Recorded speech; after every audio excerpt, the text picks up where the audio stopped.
Welcome to JH. In this guide, I will demonstrate how to animate text in Premiere Pro. The process is very straightforward. Start by selecting your text clip in the timeline. Head over to the Effect Controls panel. If you cannot find it, click the double arrow icon and select it from the list. Within this panel, locate and expand the vector motion settings. Before you begin animating, place your playhead at the start of the clip where you want the motion to initiate.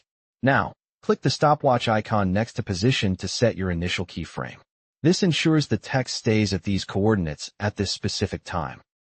Next, advance your playhead to the end of the clip and modify the position values. You can change these by dragging the numerical values to the left or right to adjust the horizontal and vertical placement. By doing this, you create a second keyframe, and the software will automatically move the text between these 2 points. As you play it back, you will see the text move toward the new coordinates you set.